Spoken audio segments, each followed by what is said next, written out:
Good afternoon, everyone. We are just giving a couple minutes to see if any more folks join us, and then we will get started momentarily.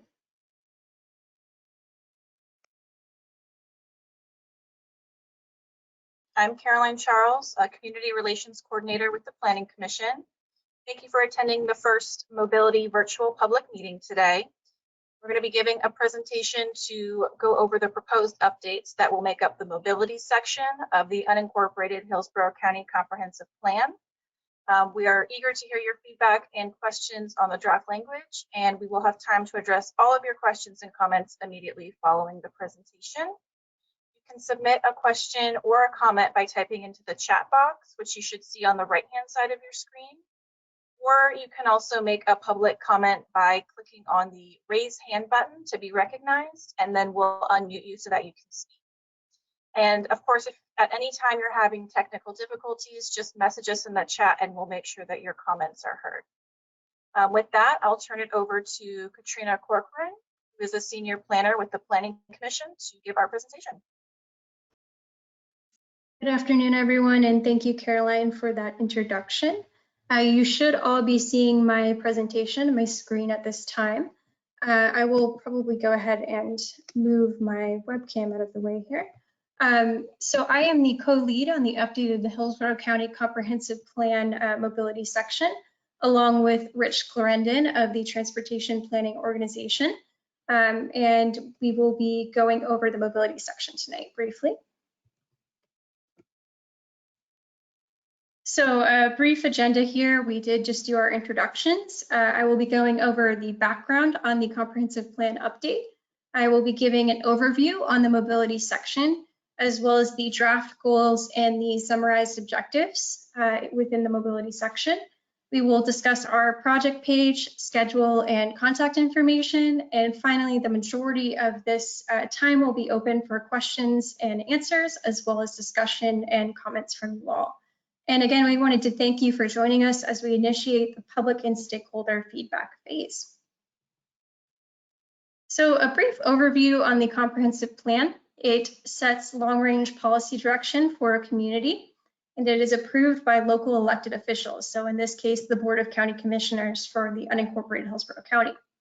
It provides high-level direction on land use, environmental protection, infrastructure, mobility, and public services.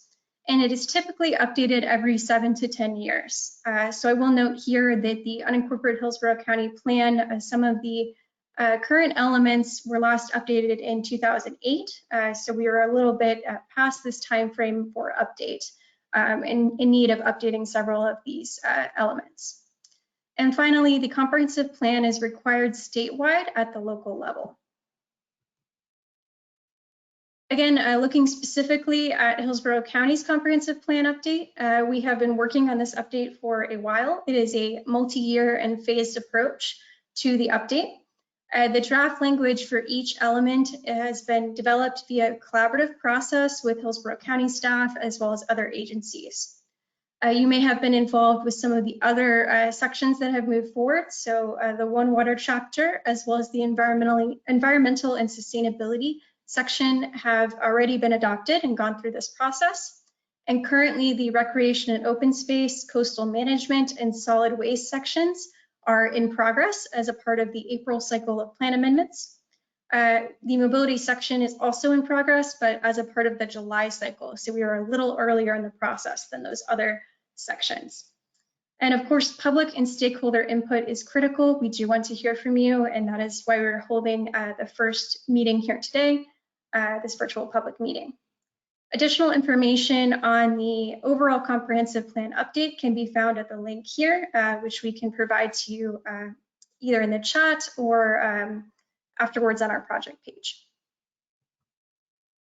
So again, some background on the mobility section. This is formerly known as formerly adopted as the transportation element. The mobility section will be a part of our new community and built environment chapter of the comprehensive plan. And that recognizes the interconnected nature of mobility, housing, and land use. One note here, mobility is the first section to move forward in this chapter. So the future land use and housing chapters will be moving forward at a later date, probably spring 2022. And again, providing some framework and context to the comprehensive plan. As I mentioned, the unincorporated Hillsborough County Comprehensive Plan sets overall community direction. So that's through goals, objectives, and policies. And again, the last update was in 2008, so it is in need of update. The comprehensive plan is a long-range planning document and an overall guiding document. However, we do have more specific implementation tools, such as the Land Development Code, which contains specific rules and regulations governing how you can use and develop land within the county.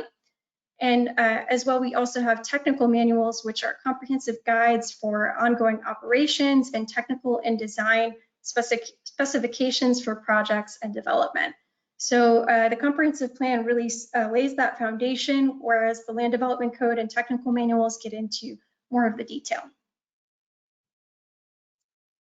For implementation of the mobility section, the policy language can influence regulations and ordinances, capital projects, education and outreach efforts on behalf of the county, and also influence how the county collaborates with other implementing agencies.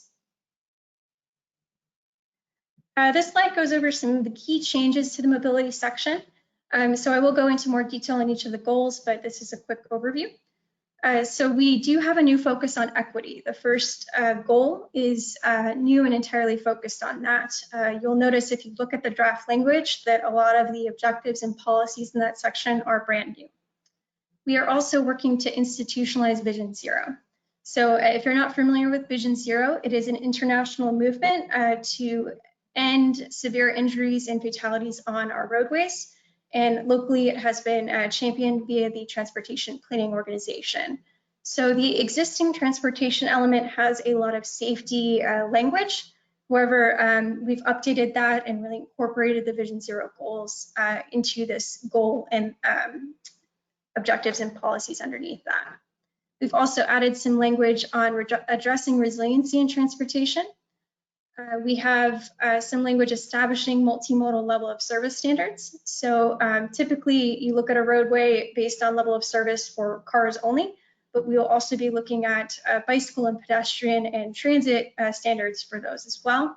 One note on this, while we have language working to establish these standards, the standards themselves will live in the capital improvements element, which has not yet moved forward for update, and it is expected in spring 2022 at this time. We have added a build a smart system goal for the mobility section, so that works to leverage the benefits of the county's advanced traffic management systems.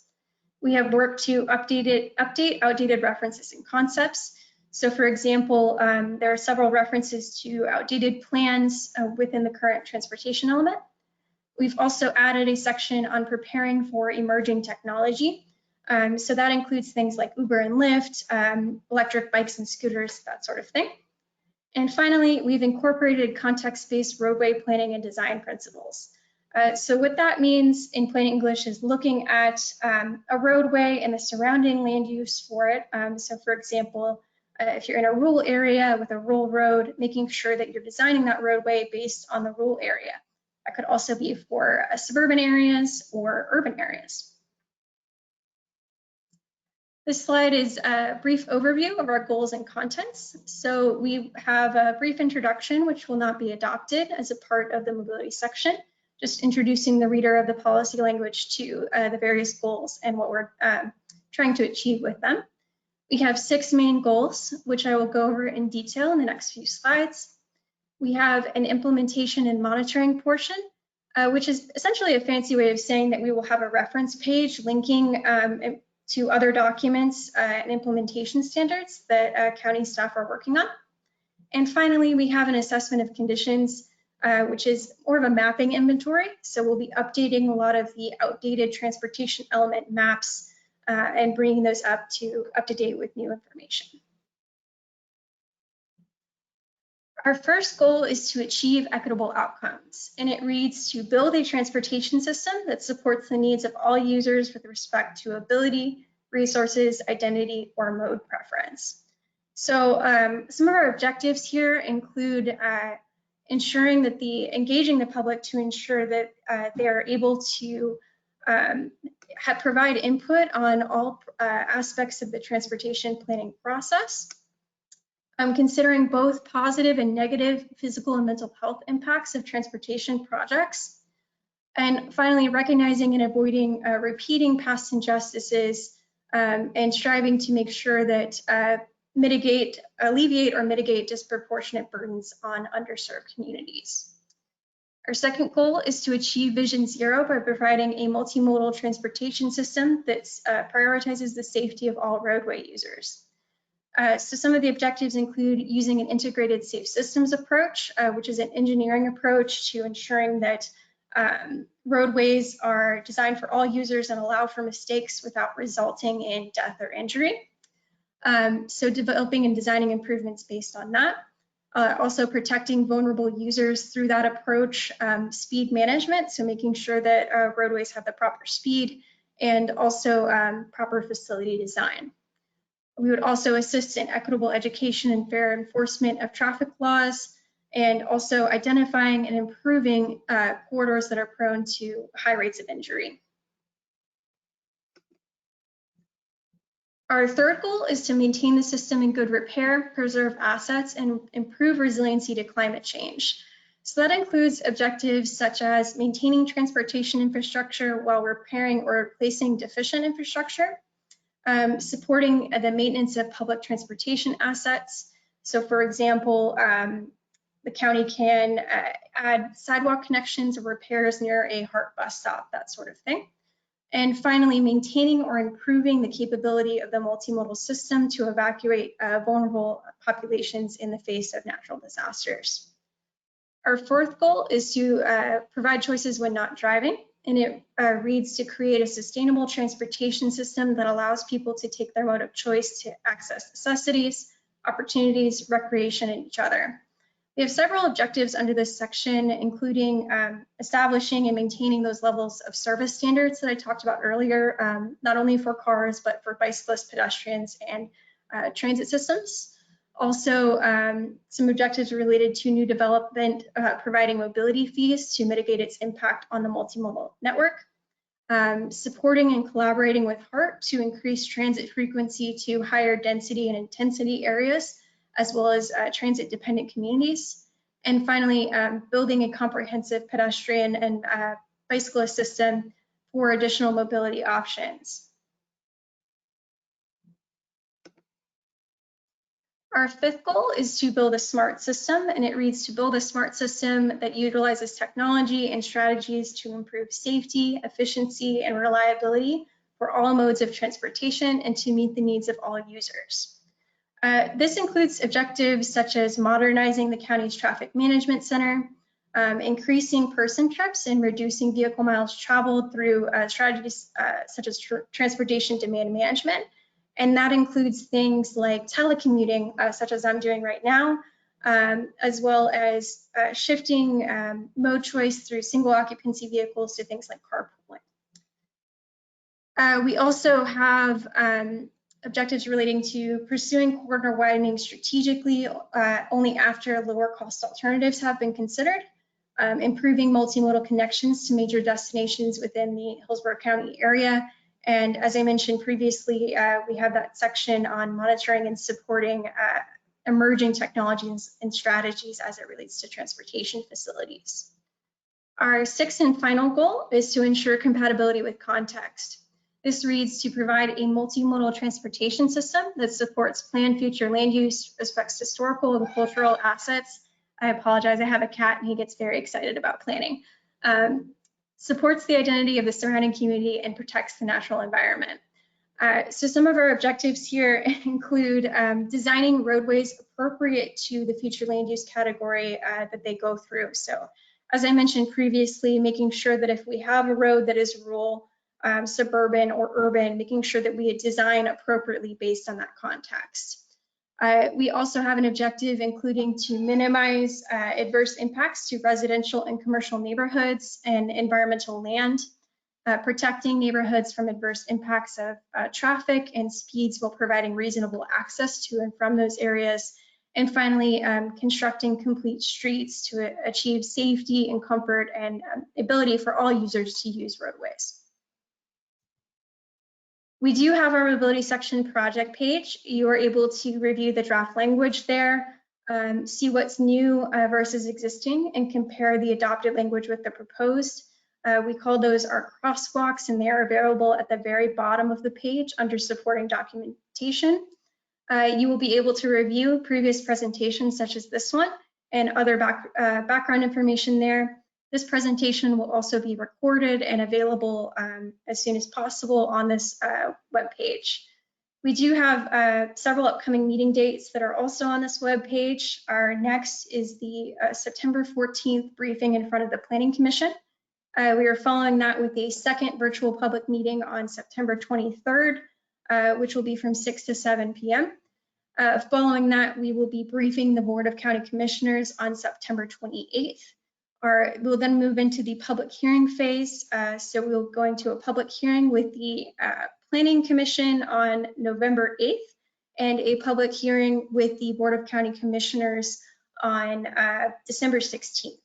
One note on this webpage, please either type this link directly, or if you use our search bar, it may not show up. So please go to Plans and Plan Amendments and Unincorporated Hillsborough County, and you should have no issues. It should be the first page that pops up. Again, we would love if you would submit comments, feedback and questions online. Again, through our project page. This public comment form is located halfway down the webpage. And we appreciate your comments and feedback. That comment period runs through the end of the month, so September 30th. Rich and I are the contacts, the main leads on the update of this comprehensive plan section. So please feel free to jot down our email or our phone numbers and give us a phone call or send us a message if you have any questions. And with that, I conclude my presentation on the Hillsborough County Comprehensive Plan Mobility section. And we're very much looking forward to your feedback and questions and hearing what you have to say about the new language.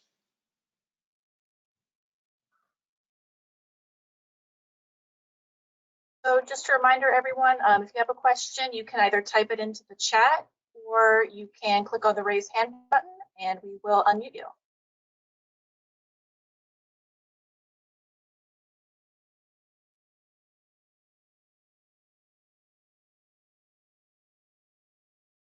Don't be shy.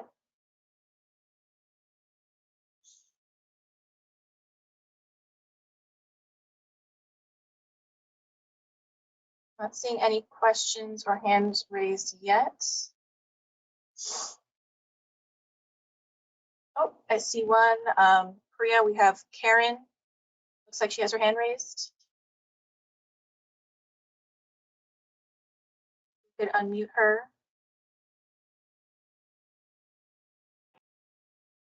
Can you hear me? Go ahead, Karen. Yeah. Okay.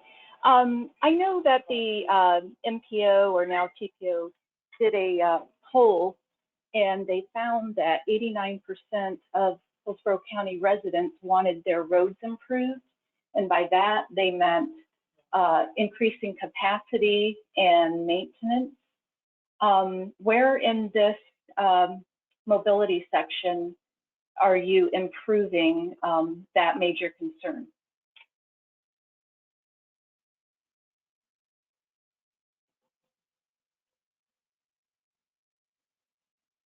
So I can take a stab at that. Thank you, Karen, for the question. I'm looking at the language right now, and we do have some policy language related to roadway maintenance and transportation infrastructure under our third goal, which is titled the Maintain System in Good Repair, Preserve Assets, and Improve Resilience. So if you look at objective 3.1, and the policies underneath that, it does talk about maintaining transportation infrastructure, maintaining roadway markings and visibility, monitoring sidewalks and bikeways and trails, considering the need to continue operating certain facilities if they are in need of replacement, and of course, repairing or replacing deficient transportation infrastructure. And again, that is under transportation or mobility objective 3.1, and a lot of those policies, I think, get to your question. Yeah, one of my concerns is with the emphasis on Vision Zero and slowing speeds, you know, and I don't know, some of the other aspects of Vision Zero, they've tried a lot of those measures in the bigger cities like Chicago, LA, and DC, and they've actually seen fatalities go up. How sure are we that once we spend all this money reducing speeds, you know, traffic calming, that we're going to see a reduction? Do we have any examples in Hillsborough County where we have seen significant reductions in fatalities? I can try to answer that question. Hey, this is Rich Clarendon. I hope everybody can hear me. Yeah, so that's a good question. And we do actually have examples on, for example, Fletcher Avenue, where there are some pedestrian crossings, what we call enhanced crossings, that the county installed a few years back, and there's been some before and after studies, and it actually shows you know, a significant reduction in traffic crashes involving pedestrians and others. So I think at least in that instance, you know, those kinds of measures work. I would also just say on a general basis that we know that the faster the speeds, the greater the likelihood that you know, somebody's going to be severely injured or even killed. You know, as you get up past about 40 or 45 miles an hour, if you get hit by a car and you're on foot or on a bicycle, chances are you're going to be pretty badly hurt or maybe even killed. So I think that's sort of one of the underlying themes. I would also say that in response to the first part of your question, which I think had to do with capacity, we certainly understand that you know, in a growing community where we have traffic congestion, that you know, some capacity is going to need to be added, and we do have policies under the smart system goal about strategic widening where that's necessary. But I think, you know, given the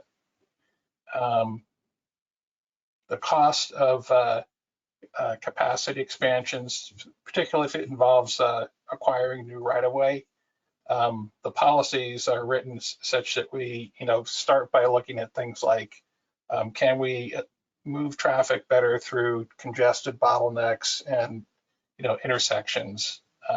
So those things would be considered maybe as a first step. And then if need be, capacity can be added.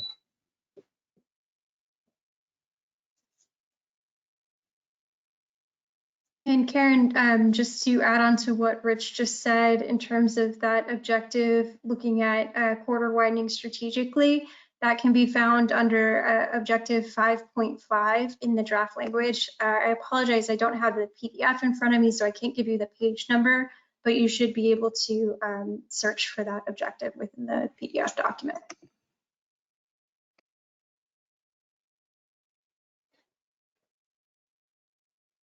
It looks like we have James Davison also has his hand raised, but it looks like his audio might be off. I don't know if we can unmute him, Priya, or if he has to fix his audio.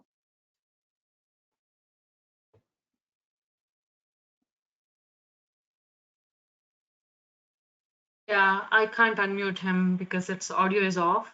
He needs to turn it on.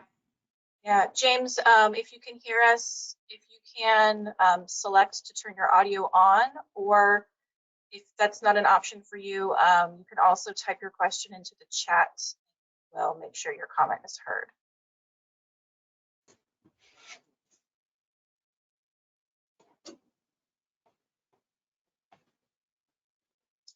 while we wait for him. Oh, it looks like Karen has another comment she would like to make as well.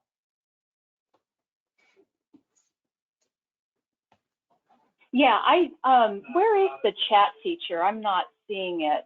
I see the raise hand and where I can mute myself, but I'm not finding where I can access the chat.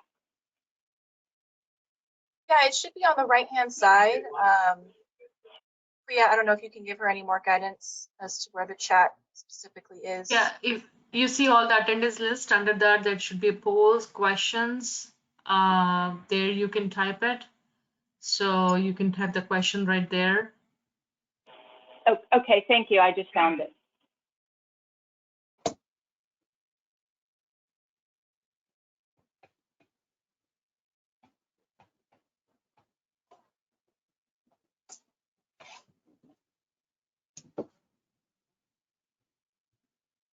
James, right into the chat. If anybody else would like to make a comment, again, click the raise hand feature, or you can type into the chat box.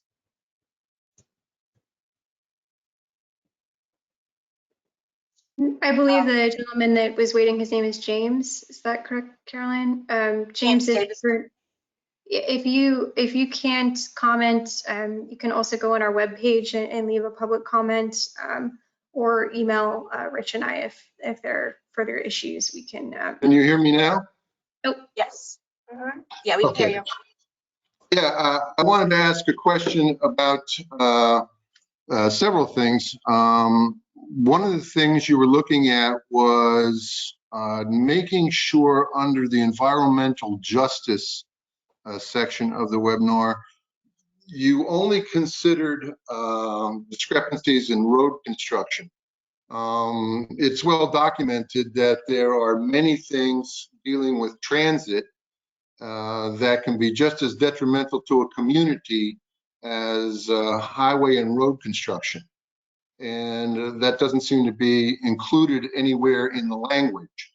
And I think President Obama's executive letter concerning this, I think it was 2014, 2015, somewhere in there, that was supposed to be included in all transit projects. So I'd like to see that included in the language that, in fact, your policy meeting agenda this coming Monday includes that gentrification, displacement, and other sorts of things to the downside of transit and fixed guideway.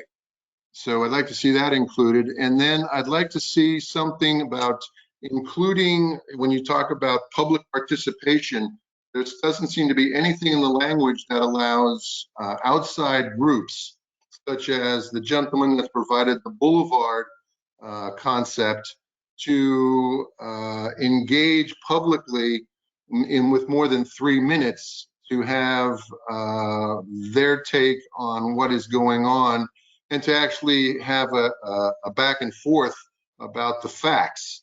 So to give you an idea, the maintenance part that was a big part of the language here in the MPO long-range transportation plan for 2045, when you look at the current trend to the current trend plus sales tax in monies controlled locally, the difference in the bridge and road maintenance sections of that both plans, there's only a difference of $172 million over 20 years. That's $8 million a year.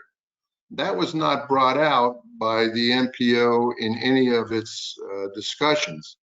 And so there's just little things like that all over these plans that the public needs to look at in assessing the properness and whether they would want this plan to continue on any project down the road. So cost benefit analysis and things like that have to be looked at for multiple areas. I don't see anything like that in the language.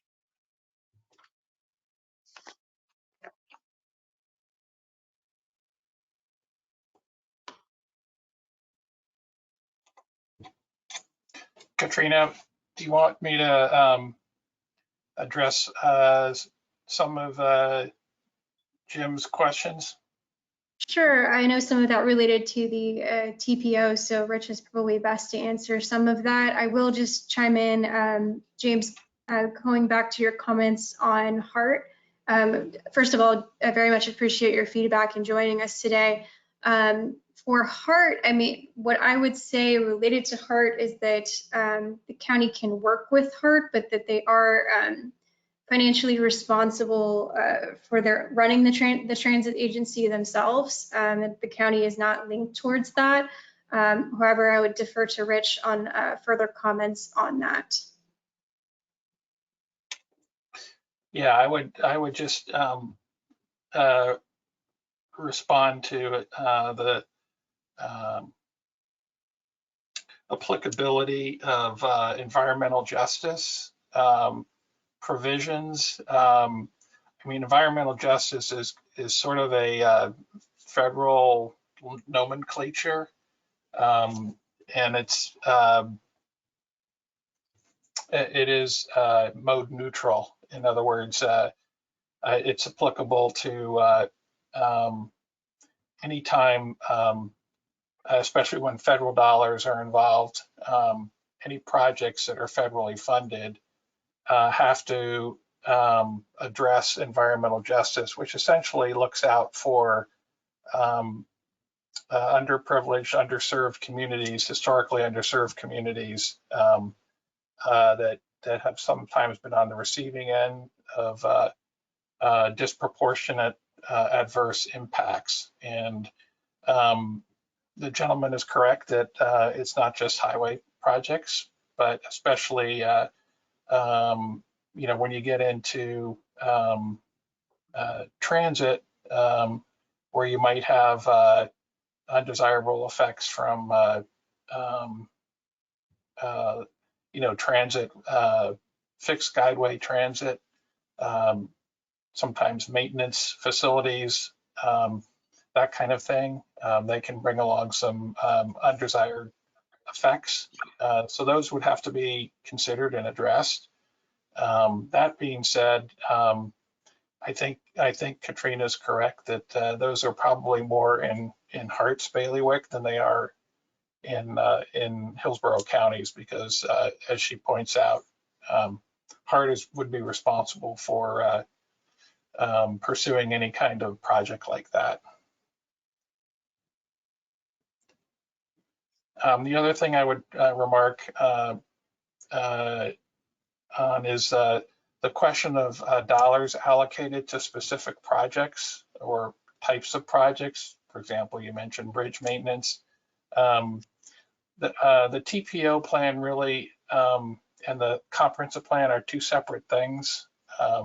Obviously, they inform each other, but the TPO plan is much more specific and has to be tied to what we call cost feasible projects. In other words, there has to be a balance between the cost of projects and the funding that we think is going to be available to support those projects, whereas the comprehensive plan doesn't have any kind of requirement for, it doesn't have any requirement for listing specific projects or determining whether they're cost feasible. So they are somewhat different animals.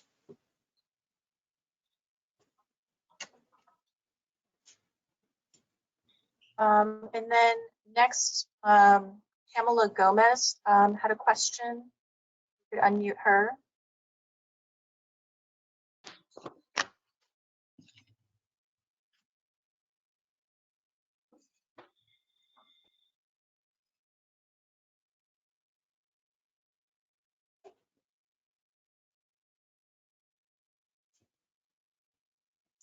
Good afternoon, Pamela, everyone.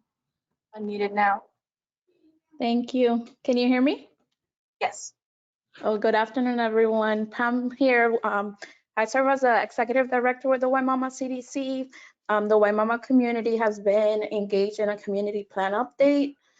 And my question as it relates to the presentation is, are you aligning on this plan with other community processes that are happening right now. I just want to make sure that, it doesn't, it's not existing in siloed. Hi, Pamela. I can take a stab at answering your question there.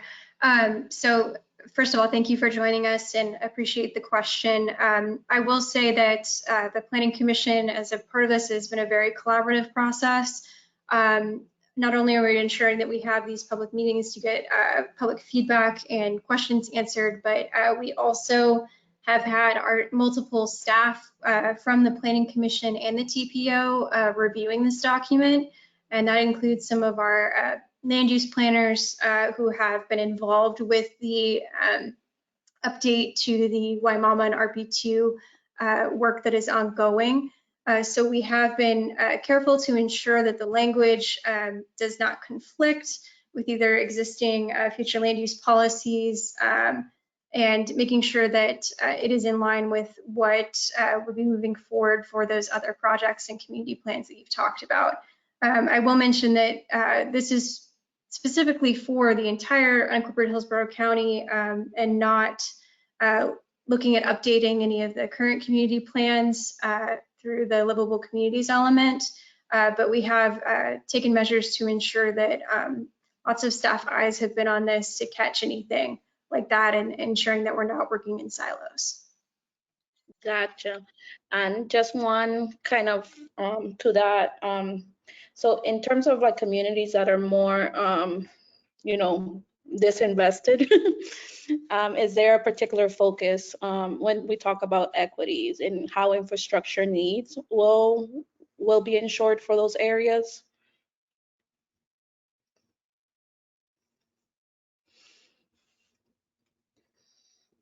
Hi again, Pamela. So we do have, as I mentioned, the first achieve equitable outcomes as our first goal. We have several policies related to engaging the public to ensure that lots of different groups can provide input on transportation planning and processes. We do have a couple of policies, specifically policy 121 and policy 121, 122, and 123. And these talk about supporting projects and strategies that lead to lower emissions, improved air quality, those sorts of things, or promote active transportation. Also, that's policy 121. 122 talks about prioritizing projects and ensuring that supporting routine roadway maintenance. Sorry, I'm just trying to ensure I can read the policy in full here.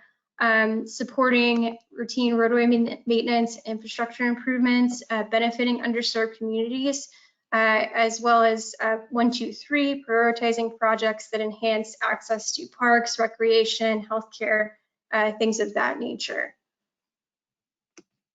Thank you so much. I think that addresses my question.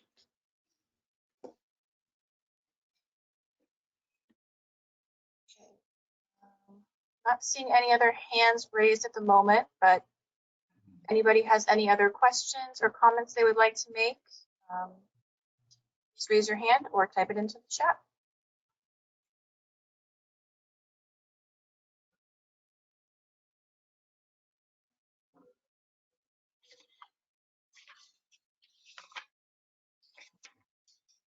Not seeing any other questions or comments. I believe those are all the questions and comments we have.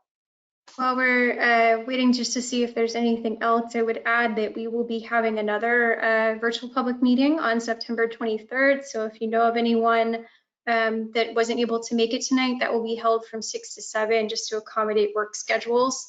Again, it will be virtual and we'll be doing a similar presentation. If you have any further questions or comments that you think of after this meeting, please reach out to Rich and I, either via the public comment portion of our project page. Also, of course, our email and phone number are available on that project page as well. So thank you very much, everyone, for coming out today and providing your feedback. We will take that into consideration. I'll let Rich, if you have any further comments. I don't.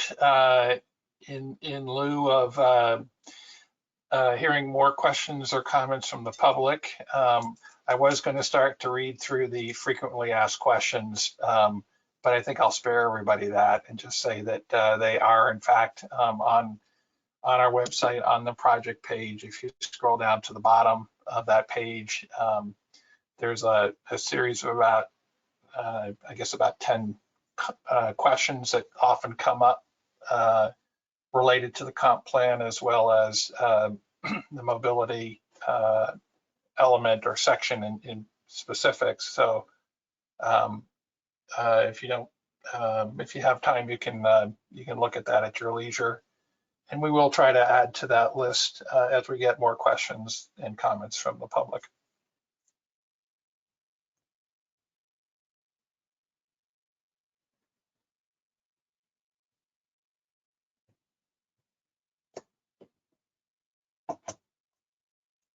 All right, everyone. Well, hearing no further questions or comments at this time, thank you again for your feedback and your questions tonight. Rich and I will be talking about those questions and comments and ensuring that to the extent that we're able, that we consider updates to the policy language based on that feedback and these questions. And just thank you very much for taking time out of your day to join us. Really very much appreciate it. Thank you.